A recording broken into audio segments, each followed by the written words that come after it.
Hello, welcome everyone. My name is Victoria Espinel. I'm the CEO of BSA, the Software Alliance. We represent the global enterprise software industry. We are headquartered in Washington, D.C., and we are active in 30 countries around the world. We are very excited to have launched the Digital Transformation Network. This is a new initiative from BSA, launched earlier this year. And we saw a need for the Digital Transformation Network because today tech policy issues are not just for tech companies. Tech policy issues, whether it's cybersecurity, artificial intelligence, privacy, workforce development, are having an impact on innovation, on industries across almost every sector in the economy. So we are very excited to have gathered together a group of leaders on digital transformation that span financial services, healthcare, automotive, consumer goods, and a number of other industry sectors. As you all know, manufacturing is one of the sectors that is at the leading edge of digital transformation. In fact, over 90% of manufacturing leaders said that they have significantly increased their investment in digital transformation over the last year.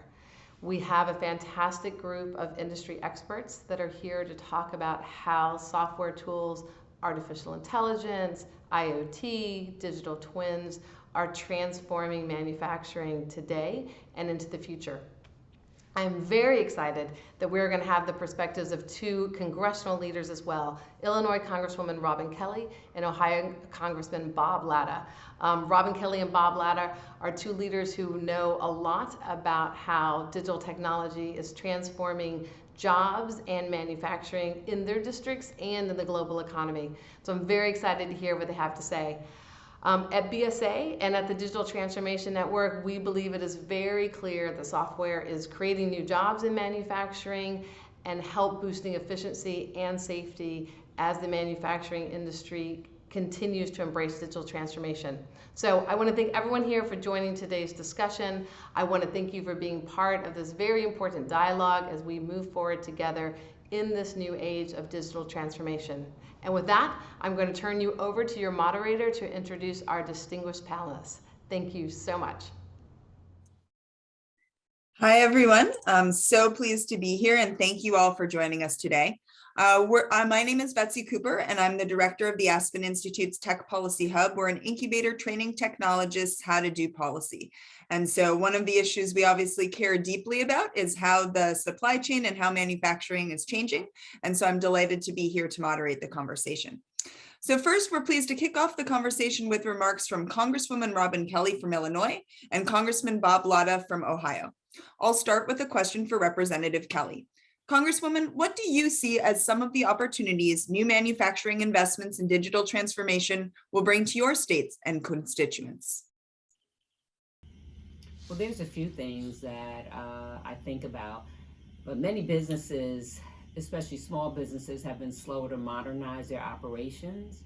And with the COVID-19 pandemic, it accelerated digital transformation, and many manufacturers saw the urgent need and benefit of new software tools, cloud computing, and the continued growth of internet-connected devices. Also, as 5G becomes more widespread, the potential for manufacturers only increases as real-time data can be analyzed, and predictive analytics can warn of breakdowns to equipment or opportunities for efficiency. I think every company and every industry will be impacted by digital transformations. Then there's also increases in AI human teaming, which will allow workers to focus on more interesting work, and vigilant cybersecurity practices will ensure that manufacturers aren't shut down from ransomware attacks or suffer intellectual property theft. And many leaders understand that investing in digital transformation will give them a competitive advantage and help insulate them from market forces. And when you think about manufacturing, it's actually a tech industry now. When I speak to manufacturers in my district, they're looking for talent that understands tech and can jump into advanced manufacturing roles. I really hope that your discussion today is productive, and I look forward to hearing more from manufacturers in Illinois about how their digital transformation has benefited their business. Thanks so much to Representative Kelly for joining us. Next, I'll ask Representative Latta to share his thoughts on digital transformation in manufacturing. Hi, I'm Bob Latta. I represent the 5th District of Ohio in the U.S. House of Representatives. Before I begin, I'd like to thank the Software Alliance for hosting today's virtual discussion. Every day, our economy becomes more and more digitized, leading to the transformation of all aspects of our lives. Now, more than ever, privacy, cybersecurity, digital trade, and data governance intertwine. As the ranking Republican on the Energy and Commerce Committee's Communication and Technology Subcommittee, and from my conversations with business owners back home, I've learned how businesses of all shapes and sizes are increasingly finding themselves thinking about cybersecurity, how to compete online, and how to adopt advanced technology to maximize productivity and grow their operations. This is especially true in modern manufacturing. As this sector is digitized, it is changing how products are designed, fabricated, used, operated, and even how consumers buy or interact with products. These new digital tools are making businesses more efficient and leading to a more robust modern economy. Smart manufacturing relies on advanced connectivity. This includes the Internet of Things, high-tech sensors, cloud computing, robotics, and machine learning. In this new environment, cybersecurity is essential. I am proud to represent a district with over 80,000 manufacturing jobs, and every day I hear from businesses about cybersecurity and securing their networks. This is a monumental task, especially for small businesses. This challenge will only continue to grow as we see a tremendous reaction and recognition of the role that connected devices will play in our future economy. In 2019, my legislation, the Smart IoT Act, was signed into law and is focused on advancing these technologies while identifying what potential federal barriers exist. The United States has great potential to lead in this space, and we must not let up. Privacy and the need for a federal privacy framework has never been more crucial. The Internet does not stop at state lines, so why should one state set the standard for the rest of the country? This poses massive problems for small and medium businesses. Creating arbitrary barriers to the Internet may result in different options, opportunities, and experiences online based on where you live. Take a moment to think about larger manufacturers. They may have facilities in multiple states, and they need their data flows and privacy rules to all follow one set of standards. The digital transformation era promises great change and tremendous opportunities for businesses and our society as a whole. Managing those changes in a way that maximizes the benefits while ensuring the safety and security of all will require thoughtful consideration by the business community and Congress. We truly can't fathom the positive advancements these technologies will have on manufacturing, but we must ensure that the right regulatory framework doesn't stand in the way of innovation. Thanks again for the opportunity to join you today, and I hope you enjoy the rest of today's programming. Fantastic. Thanks so much to both of the congresspersons for joining us. I'm delighted to tee up this important conversation on software and digital transformation. This is a really unique time in the manufacturing industry where we have some real highs in terms of digital transformation and some real challenges to address, not least the supply chain issues that many of us are seeing in our day-to-day lives. We have a fantastic panel today to help us break out these issues, and I'll introduce them each to you by kicking off the panel with a question. So first, I'm pleased to welcome Sean Mazanares, who is the Senior Manager of Industry Strategy for Design and Manufacturing at Autodesk. Sean, I'd love to hear your thoughts on digital transformation. What is Autodesk's experience in working with entrepreneurs to improve their ideas through generative design, and how do these partnerships foster broader digital transformation throughout manufacturing ecosystems? Well, thank you, Dr. Cooper, and thank you to the BSA colleagues there. A couple things to unpack there. Outcomes, insights, entrepreneurs, partnerships. They're such important drivers for today's conversation. At the forefront is business outcomes and something that every company strives for. Outcomes could be as simple as designing and making better products, or becoming more resilient to supply chain disruptions, or future-proofing their ability to compete. So what can we do today to improve the outcomes of existing manufacturing companies? As BSA highlights in the report, the journey to digital transformation starts with the digitization of analog data. Part 2 of that journey is the digitalization of business models, processes, and workflows. If those are the baby steps that all companies must take, I feel that the true ROI is found in this quote from McKinsey. Digital transformation is an effort to enable existing business models by integrating advanced technologies. So, how do we as a collective group provide assistance to the manufacturing industry to help them understand and integrate advanced technologies? I've heard many times that companies struggle with the inability to innovate. They are forced to deal with the lack of skilled resources due to a retiring workforce and retooling of their workplaces to accommodate smart factory technologies. The path forward is to embrace advanced technologies like artificial intelligence and working in and with the cloud. At Autodesk, we promote the digitization of the design and manufacturing process that creates opportunities to improve the global competitiveness of the US manufacturing industry. A perfect example is the use of generative design, which helps teams create designs and products that no human could have imagined. Let that sink in, that no human could have imagined. I'm unable to share a photo of this example, but take a leap of faith with me here. I think we can all relate to a belt buckle assembly in a vehicle. In a partnership with General Motors, they were able to use artificial intelligence with generative design to reduce the number of parts from 8 to 1, which is 40% lighter and 20% stronger than the original component.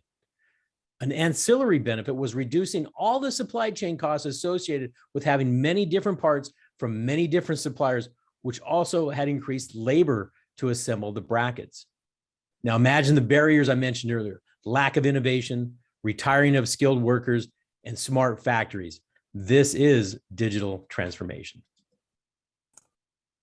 Thanks so much for kicking that off, Sean.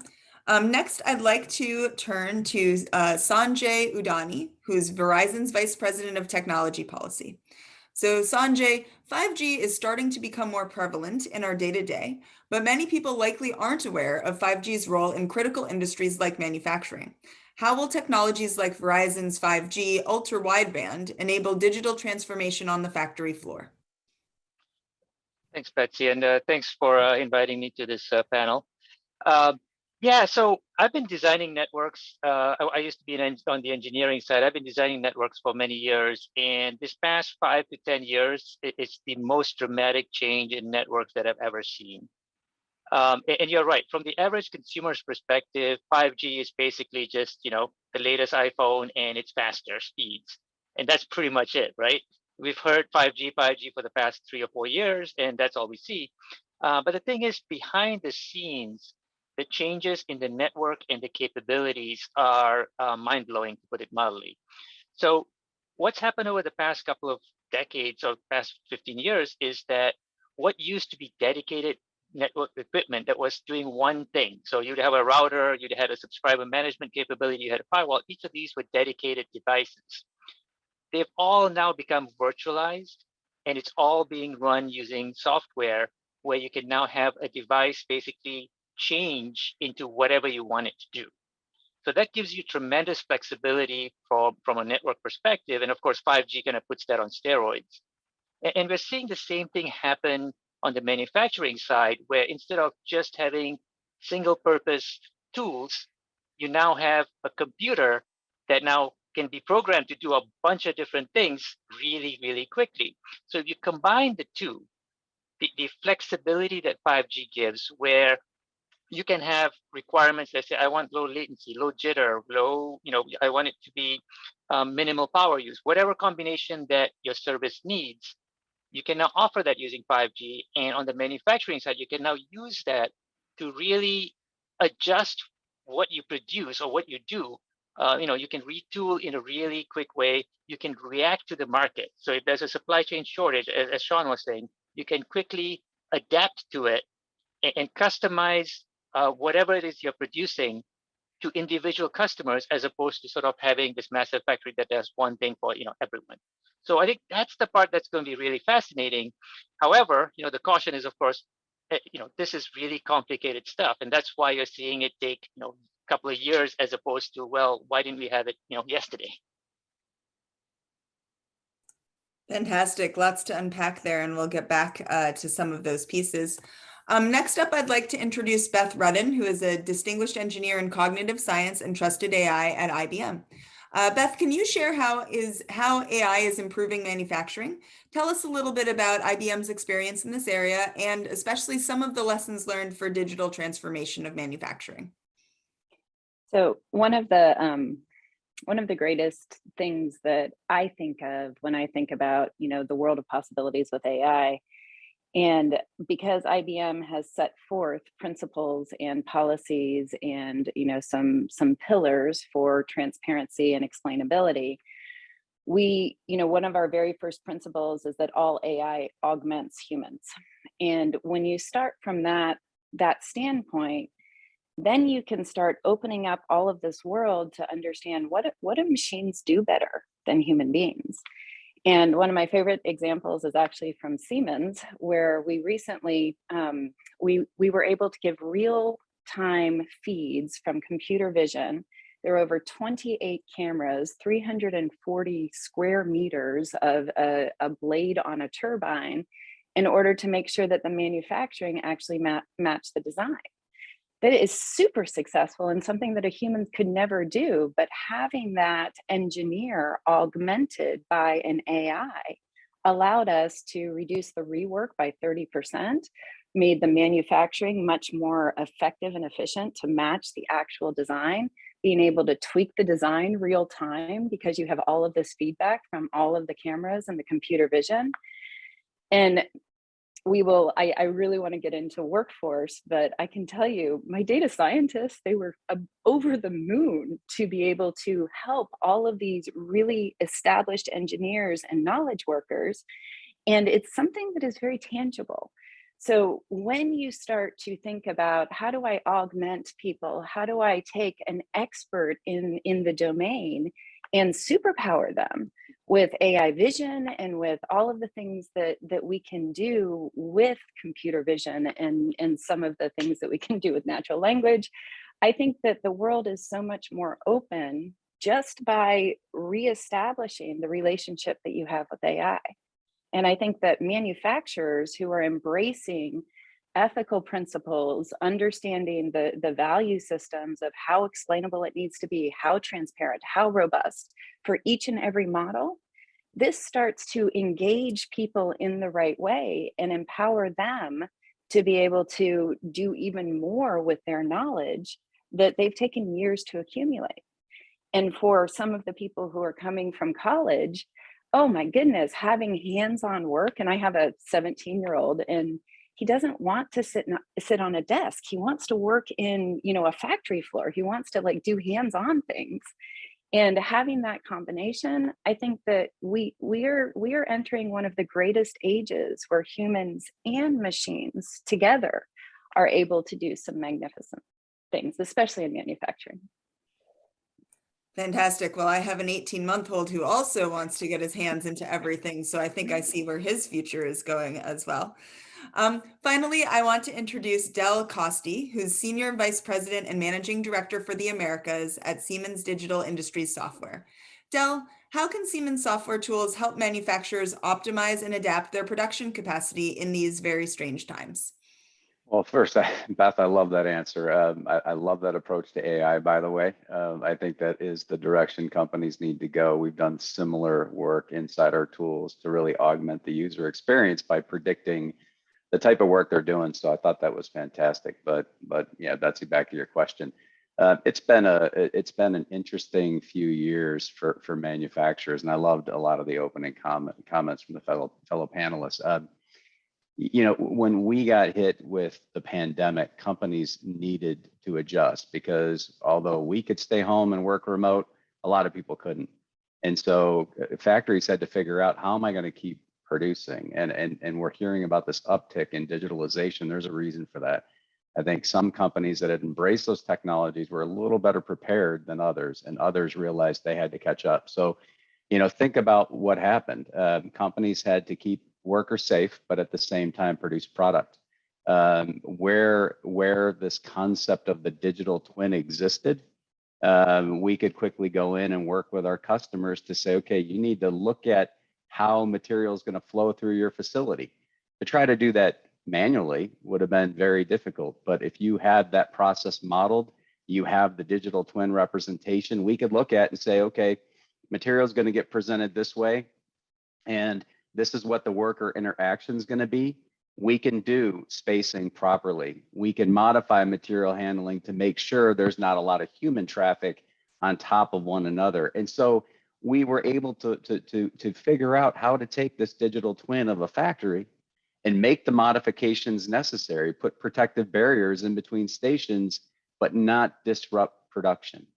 And that is the art of the possible when you think about digital capabilities. And if you think about how that manifests itself in planning a production process, I need to understand the bill of materials that's going to feed that creates a bill of process.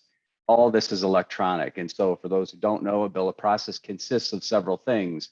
It's the product that I need to assemble, the 3D representation of it. It is a definition of the process virtually, and all the resources, which could be machines, it could be conveyors, it could be packaging, and then the people side.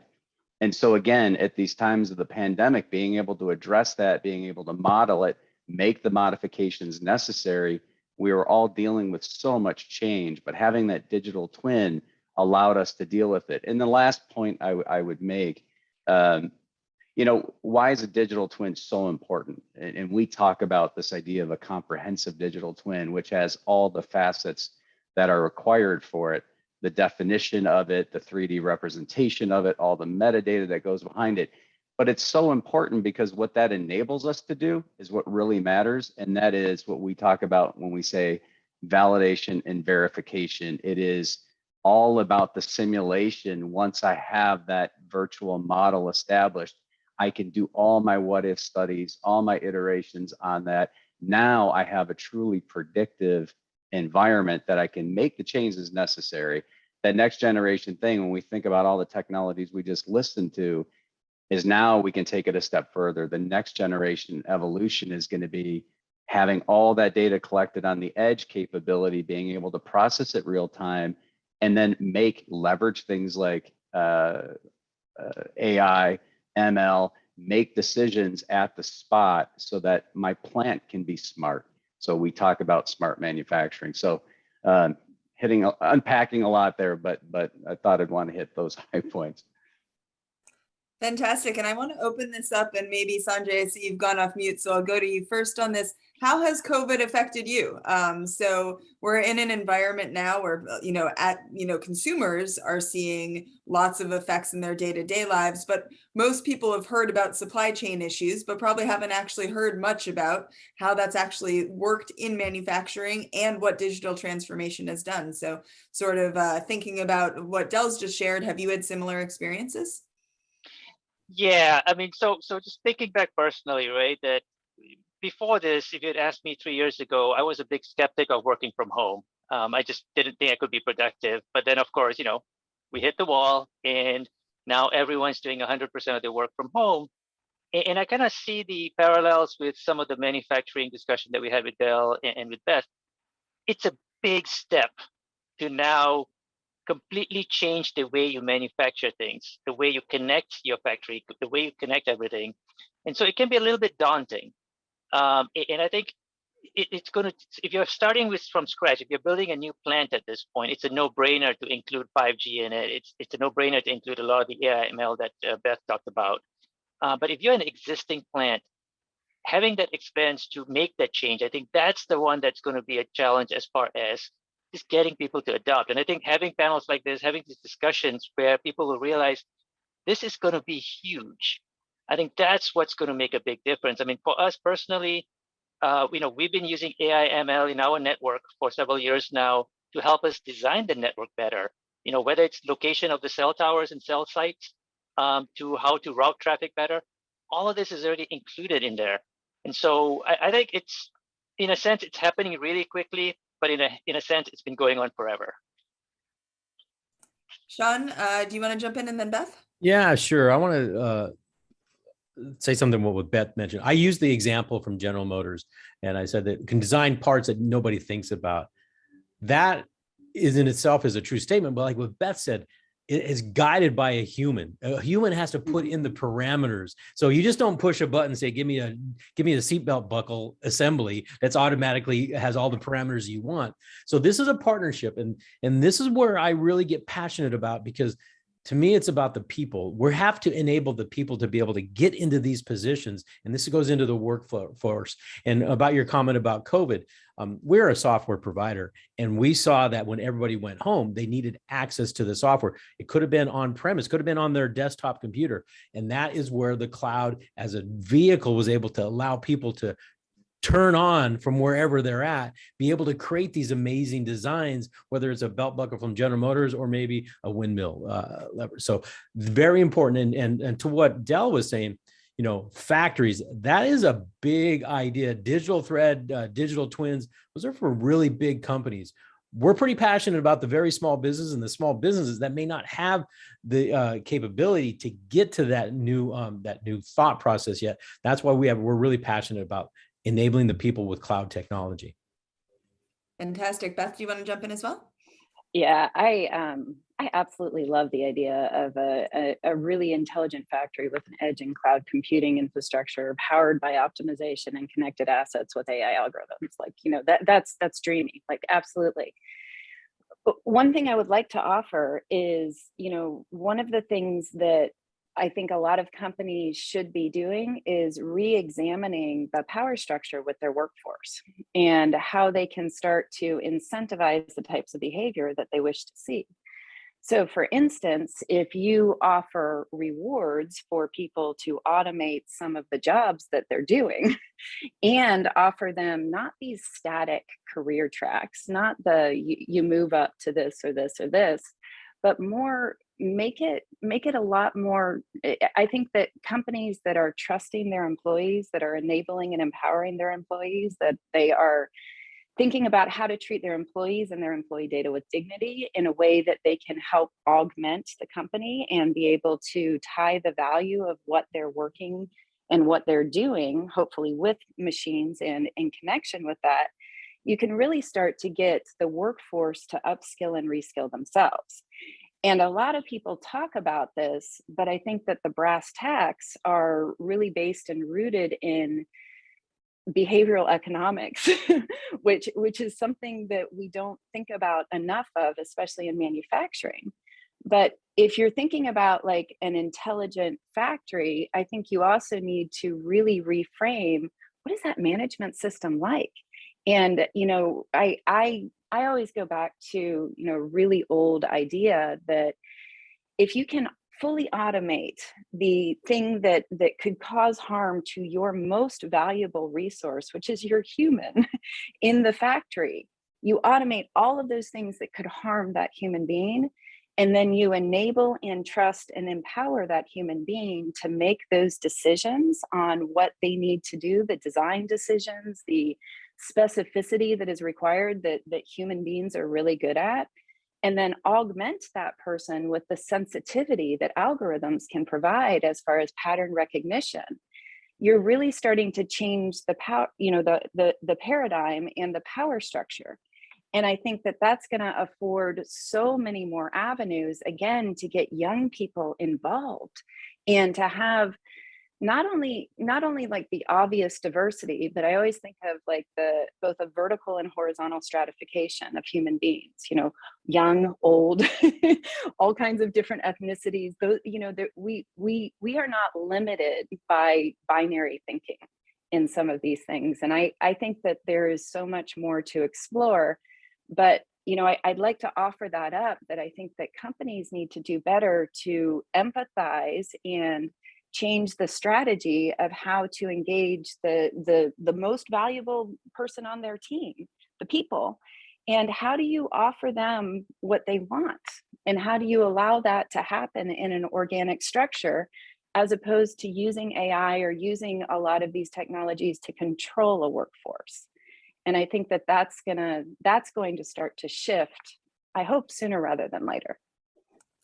So let's stick with the workforce question. Del, you want to jump in on that point? Yeah, oh gosh, yeah, I'm passionate about this subject. So a couple things. I love what I just heard there. You know, being part of Siemens, it's great being a software company in Siemens, a manufacturer, right? We have just in the US 40,000+ employees and work with 17,000 suppliers. And Sean, I'll pick up on something you said. I do find it interesting with SMB. SMB in a lot of ways can adopt technology even more quickly than some large enterprise companies, because to Beth's point, the people are conditioned to do certain things, certain functions, because they're accountable to that. Whereas if I have a startup and I'm doing end-to-end enterprise activity in a small environment, I can adopt that technology pretty quickly. And so it's fascinating to watch. I can watch this end-to-end digital thread maturation in a small company, and we see some great innovations happening there. But Beth, to your point, one of the things that I've been most thrilled to do is work with the Manufacturing USA Institutes. So we heard the Congresswoman earlier, right? In Illinois, MXD is a facility we've been working with for many years when it got kicked off in earlier administration. And so, and then we're doing a lot with Lyft here in Detroit, where I'm from. To your point, it's an opportunity. These institutes put a lot of energy and upskilling and getting into youth with STEM education. And there's some labs in these facilities where kids right out of middle school, high school can come in, and we've made sure to have the digital twin representation of these assemblies, but it teaches them to work in this technical space and not be afraid of it, and see that, yes, there's physical components. We can manufacture those right outside. So we have a mini scale in a room and then the larger scale on the floor with the full digital twin representation, that they can get exposed to this technology early so that they can be the future employee you're talking about. And the reality is, this isn't just a 4-year institution thing. We need to get to vocational schools. If we look at the shipyards that build the ships that protect us, those are generational jobs. And yeah, they're having to go from carrying reams of paper to tablets to being able to interrogate, where am I going to put this weld in the hull of a ship? And now it's all digital. And so getting that innovation to the workforce, 100% agree with you. So I want to get even more specific on this point. I want to give you all a magic wand that you can wave in order to encourage government or industry to do whatever you think will work in this field. What should government and industry be investing in? Is it, we run a fellowship program where we train people in a 10-week program how to get new skills, in our case, policy. There's mentorship, there's training, there's education going back to, sort of younger people before they get into the workforce. But if each of you had a magic wand and could tell, especially government stakeholders, to focus on something, what would you ask them to focus on in this space? So I'm going to jump in. I would like our government to model some of these things that we're asking corporations to do, because human beings, they do what you do, not what you say. So when you have like the model of, our own government using AI and augmenting themselves with AI and being open about that, I think that that's a huge step. And I think that that's something that some of the more successful NGOs are doing. I also think that, you can partner with the military institutions, and, my spouse is military, and the amount of training that goes into those humans, the people who are serving in our armed forces. Why are there not rotational roles? Like, why aren't we like pulling, back and forth so that we can all become part of a fabric, as opposed to having these sort of siloed careers or siloed jobs? So those would be my two big suggestions. Sean, and then Sanjay. Yeah, thank you. I think first and foremost, it's about ensuring that small manufacturers have access to the technology and the workforce needed to modernize their operations. Dell mentions digital factories, digital twins. And you also mentioned paper. Paper, I don't want to call it an enemy, but people still have to get past the paper era to start getting into the digital era. So also increasing access to capital for small manufacturers. I think that's really important in that investment that helps from the grassroots side of it. And then increasing investment in federal workforce training programs to increase the workforce available to drive the industry forward as we move to digital thread, digital twins, virtual twins. I go back to it. The investment in the people, and then just getting past the paper is a big burden right now. Sanjay? Sure. So yeah, I totally agree about the training part, right? I mean, that's one thing that we can emphasize as a nation, because I think that is a critical thing for us. The other one I would say is, what I would ask from the government perspective is to leave the flexibility to industry to kind of try different things. Don't jump in to regulate too soon, because a lot of these things, we don't really know what the outcome's going to be. So to pick one particular path from a regulatory perspective, it does preclude a lot of other good things from happening. And we're seeing this, whether we're talking about having the mobile edge compute in your factory floor for processing, whether we're talking about connectivity, network slicing, all of the cool buzzwords that you might have heard. Just be patient, let things develop, and then you can look into what you want to do. But if you start it from day one, that's going to be tough. And the second one, and I think this is going to be critical globally, is to encourage standards globally, right? Because all of this has to scale. That's the only way this is going to really, change the world. And so we need to encourage the whole world to work on these things together, rather than trying to partition, different things into different regions. Great. And Del, anything you want to wave the magic wand on in terms of training and workforce? Yeah, there's a couple things you talk about the government. I will tell you there's areas I'm really impressed with. If I think about what happened during COVID, in particular think about the old Defense Production Act. That's evolving, right? So the government's realizing that's not going to be the answer going forward. A digital twin production act is. So the government's is realizing they need digital twin representation of PPE or other things, because that's how you pivot a factory to manufacture in mass quickly. So one, I'm seeing that FDA, for example, is doing its own digitalization showcase. They're realizing that we need to be on the leading edge of this technology space. So that's one. I think from a government perspective, there's another side to that, and that is the academic angle. We have a lot of institutions that it's hard to overcome their own inertia. We spend a lot of time working with academic. It's one thing for an academic institution to embrace technology. It's another thing for an academic institution to, get graduates out there that have practical experience. And that is something that I think there's an opportunity to improve. And government, academia, and industry can work together, I think, collectively to do some great things in that space. And now it's going to be much quicker for us to adopt talent and drive the innovation we need. Amazing. Well, I hope our government officials are listening as to where the magic wand should be waved towards. I want to pivot a little bit to talk more about challenges, and then we'll get to opportunities in a second. But so I'd love to hear, what are, in your opinions, the biggest hurdles to implementing digital change in manufacturing? Is it cybersecurity, which is the background I come from, which can lead to some pretty big issues?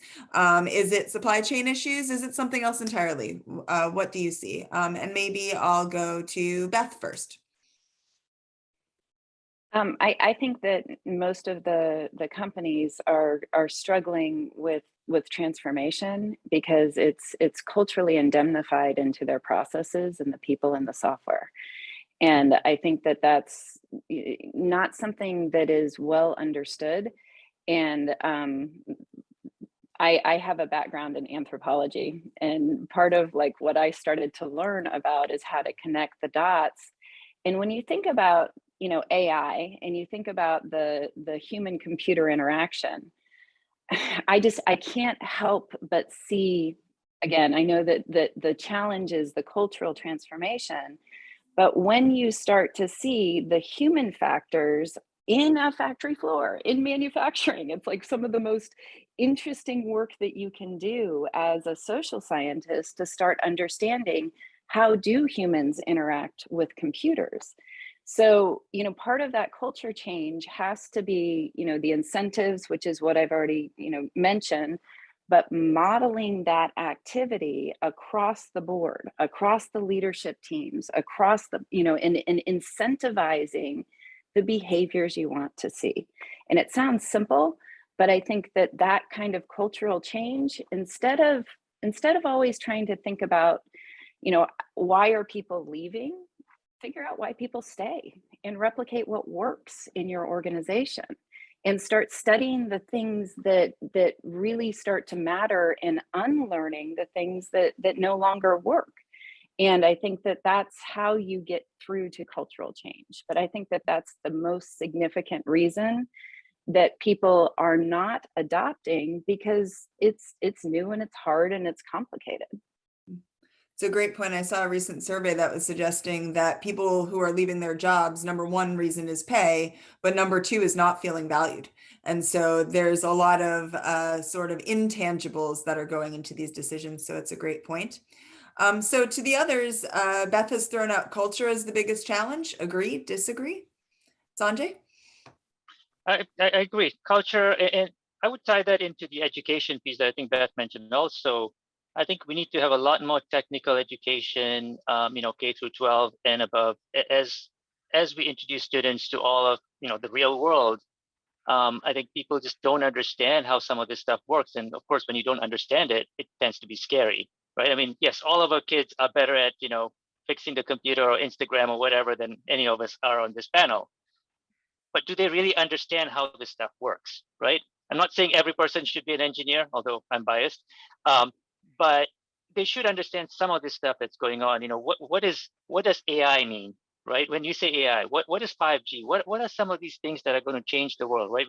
We adults keep saying that it's going to change the world. Well, that's scary if you are, in high school or, in middle school. What does that mean, right? So I think we need to focus on educating our younger generation on more than just the basics, just so that when they graduate, when they start going into the workforce, this is not something, a black box that's scary to them. So I would focus on the education part. Fantastic. Sean, Del, culture or something else? I'll press on the education side of it.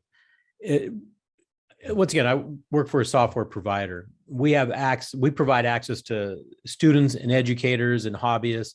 But I think one of the biggest challenges is being able to access these software programs. Do they have hardware? Do they have computers? Do they have laptops in their schools to be able to get them to learn this type of the new digital tools? So I think that's a little bit of a challenge.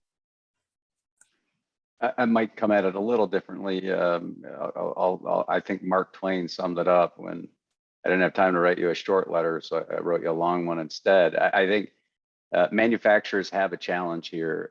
It's very difficult to get that inertia for change. And if I'm a production engineer and I'm laying out a process, or I'm responsible for building a product or making a product or hitting a volume, I can't necessarily step back and say, I'm going to transform this process. I need leadership and commitment. So leaders talk about digitalization. They really need to invest the energy. I hosted a leadership event not that long ago, and we had 150, 160 senior leaders, including a CEO of a company, because he realized if I can't ask the organization to do something I don't understand. And that was behavior that I looked at and I respected fully, because that's what leadership is. We need leaders to set that vision of how we're going to transform, because there are technologies that you can start with. You can walk before you run. You can, like I said, model the factory. But there's a supply chain impact too. Line builders have digital representation of their lines. As a manufacturer, yes, the large OEMs get that data, not all do. So there's a need to get that digital representation so companies can have that digital ownership and get on this journey of change. Fabulous. I do have to push a little bit more on the cybersecurity side of things, because if you're training up a new workforce that is inexperienced in this space, you can imagine that there's a lot of possibilities, and ransomware has been raised as a huge issue in the space. How have you been accommodating challenges like that? Is that something you're thinking about? Are there other challenges that are taking priority instead? Maybe I'll go to Sean first for this. Yeah, little difficult from my point of view, right? Once again, software providers. So if John or Jane at the Blue company buys the software, right, they're creating the data. So data in itself, and I'm not really trying to throw it over the wall that it's at their point. Now, at Autodesk, we have our own cybersecurity team. We have our security task force that protects the employees. So I'm not an expert on how a manufacturer would accommodate cybersecurity. Sanjay, you have your microphone. Yeah. So, given that we have 100+ million customers on our network and we see these attacks, literally every second, it's a huge challenge, right? So number one, we have over 1,000 people in Verizon dedicated 100% just to cybersecurity, and you could argue that's we still need more. I think I go back to the education, right? So the average person, and I'm thinking, someone, whether you're working on the factory floor or wherever, they need to know what is okay and what's not, right? What's a red flag? And right now, it's kind of left to some of this, well, if you're interested, you can go read about it there. So we just need to do a better job of educating people, because the bad guys, it's no longer the case of, this is one person trying to break in. This is now organizations that are better organized than some of the companies we work in. Right. I mean, they actually have, CEOs, they have all these different levels, they're recruiting people. And so we need to treat them as a legitimate sort of a real company that we're now trying to compete with, as opposed to, yeah, it's a couple of bad guys here and there. And that does change the way you see things, I think. Fantastic. So I want to make sure we get to the opportunities, the happier side. So let's ask this. What digital advancement do you think is leading to the most immediate change in manufacturing? Is it 5G? Is it AI? Something else entirely? Where are the best opportunities here? And Beth, maybe I'll start with you on this one. Yeah, I actually, I know we've sort of thrown out some of this terminology, and I think that, one really great opportunity is to make sure that everybody understands the terminology, and going back to like digital twin, right? I think that the biggest advancement is the AR/VR technology in order to be able to empathize with how the human is doing the work. And it's not only a great training and teaching tool, but to get to that digital twin, there's an even sort of more accessible usage of AR and VR in order to allow that empathy to occur, so that the person who is actually doing the work can be understood, the human factors of that person can be understood a lot better. And I think that that's where we could do so much more in that area. And with empathy comes all kinds of understanding, back to my defining the terms. Fantastic. So AR, VR, other opinions? Yes, no, Sean? I think it goes to data, connected data. So when you look at the manufacturing floor, paper is still a big vehicle for these people. So connecting the data from the shop floor all the way to the top floor, right? Being able, and the design that if they're using AR to do design work, they're creating data. And then what do you do with that data? How can you analyze that data? And so connecting all the data, and this is also one of the reasons why there's a supply chain problem. I might have only had 5 suppliers and visibility into 5 suppliers. What if I have to go wider? This is all about making my data live farther. So I think the connected data, I see this red light blinking that this is recorded, this session, right? This is creating more data. And how are we dealing with this data? So data is the big opportunity to be able to leverage it and use it. Sanjay, data, AR, VR, what's your vote? I'd say both, right? So it's definitely, in terms of the future, I'd say VR is definitely the right, I think that's going to be a really important thing for the reasons that Beth mentioned. And also just, imagine having this meeting where we're all sort of in virtual person, right? As opposed to just little figures on the screen. But I think just connecting everyone, right? And the connectivity piece is going to be critical because a significant chunk of the world, and even a significant chunk in the US, a lot of people are still not online, right? And think about the things you miss out on if you can't connect, right? Forget about having, gigabit speeds or whatever, just basic connectivity. I think that's a key one for us to focus on. Del, you're the tiebreaker then. What's your opinion? Yeah, I'm going to throw something else out, though. Sorry, I can't No help it. ties.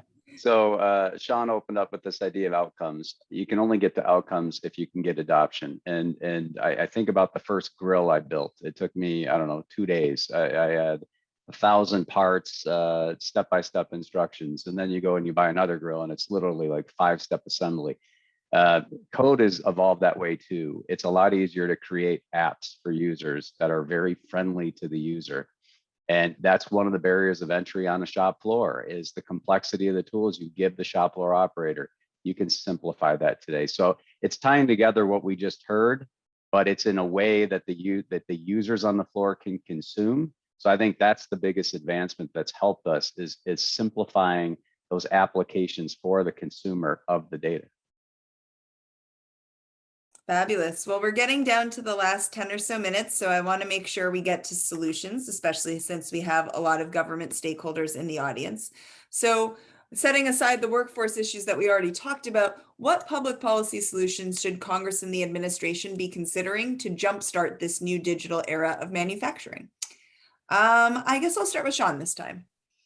Yeah, I'm going to go back to what I said earlier, is continuing to invest in the people and the technology. We're a member of Manufacturing USA along with Dell and Siemens. We've been a part of 3 different organizations. Continue to fund that arm, because whether it's from design and manufacturing to carbon fiber to robotics, this helps the whole community. Awesome. Beth, what about you?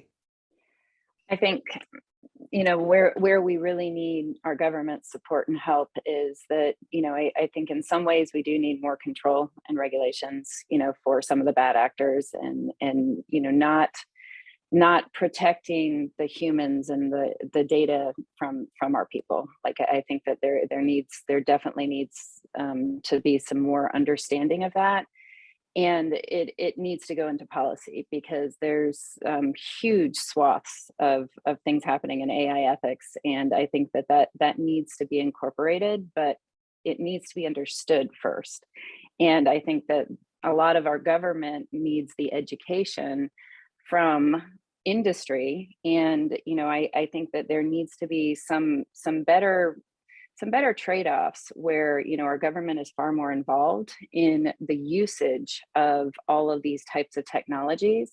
And again, that modeling the way, and it's very simple, where if you are using what you are creating, whether it's from manufacturing or from AI, that's really important. And that's how you get adoption and get through change management and culture change and all of these things. So it's like, I do think that there's some policies that need to be happening on the bad actors, but it also needs to be understood. It's not whether we do this, it's how. And I think that we do so much better when we're together, not when we are separated, government, NGOs, private industry. I think that we all need to be working together, and I'd love to see rotational roles and see if that can provide more service-oriented understanding. Fantastic. And that's an area we've worked a lot in. And I'll say there are a number of programs like Tech Congress, the Tech Talent Project, and our program training people, but there are still many obstacles, not least security clearance delays, that lead those rotational programs to be very difficult to plan for. So even if a company wants to encourage that sort of rotation, if you can't plan how long that person will be gone or when they might leave, that makes it very difficult. So that's an area I'd tee up. Del, what about you? It's a really tough question, and I see some unbelievable signs from the government, but it's a tough challenge. I get it, because I'm kind of with Sanjay. There's innovation is an awesome thing, but it's exactly that. It's innovation. That means things are changing. If you document a very rigorous policy, are you constraining innovation? And so it's a balancing act, which is why I love the manufacturing institutes. I love the work that I see happening with the FDA. I love what we see with the Department of Defense. Great activity happening. I'd go back to this trifecta of government, academic, and private industry coming together and driving that innovation. Can we place the wrong bet too early? Are there better things that are going to better society? And we just sometimes, as an engineer, you kind of got to sit back and see how this thing plays out, because it's really a systems model. and locking any part of it down or over constraining it is the difficult thing. So I don't have a perfect answer on this one because I know how difficult it is for government to enact policy this way. Sanjay, any additions, any thoughts about what models would work? No, I think I mean, I agree with what Beth and Dell said. This is, education is key and rotation. And if I'm a staffer or a member of Congress, it's tough, right? You're hearing about a given issue from two very credible groups, one saying it's awesome, the other one saying it's horrible. And how do you figure out which one is correct? So I don't think they're good answers. I think education is probably the best answer as far as government goes. And then, not being too quick to react, but then to Beth's point, you have to react quickly in some cases. So, well, before we get to the final question, I just wanted to ask if anybody had any great success stories that they wanted to tell, because as you're talking about education, one of the most challenging things is to actually put some real color to these stories the way that Beth did earlier. So any specific stories of successes from your experience you want to tee up before we conclude? this is not directly tied to manufacturing, but one of the things we do is we've got several hundred schools nationwide that are underserved, so high schools that are underserved, and we do this project called VILS, Verizon Innovative Learning Services, where you have not just giving out technology to students and teachers because, okay, that's great, you got an iPad, but what are you going to do with it? We actually have groups that are now educating the educators on how to use the technology. And we've seen tremendous feedback from them about how much things have improved. So I think, we all assume, okay, education is good, but the educators need to be educated themselves. Excellent point. And there's a lot of training that could still be done on that front as well. So I want to move to our final question, which is my bumper sticker question. If you could give the audience a short bumper sticker takeaway from this panel, what would that be? And I'll just go in order on my screen. So Dell, with apologies that you got called out first, you're up first.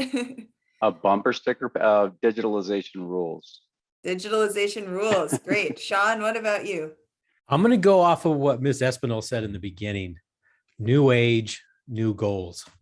Oh, excellent. I like it. Sanjay, what about you? I'll show my network bias, right? So mine would be 5G. You ain't seen nothing yet. But of course, in fine print at the bottom, the corollary would be, please be patient. This stuff is complicated, except I probably wouldn't use the word stuff. That's a good bumper sticker. I like that. You can get those printed as swag for your next conference. Beth, what about you? I'm going to go data are artifacts of human behavior. Great. And pulling back the anthropology. I love it. So I want to wrap our panel today. Thank you so much to the Digital Transformation Network for hosting us. Thanks to the Congress people who spoke earlier, and especially to Dell, Sean, Sanjay, and Beth for joining us. And finally, thanks to you as the audience. As you can tell, this is an important area and there's a lot more work to do. We look forward to working with you on that and encourage you to stay in touch for future programming.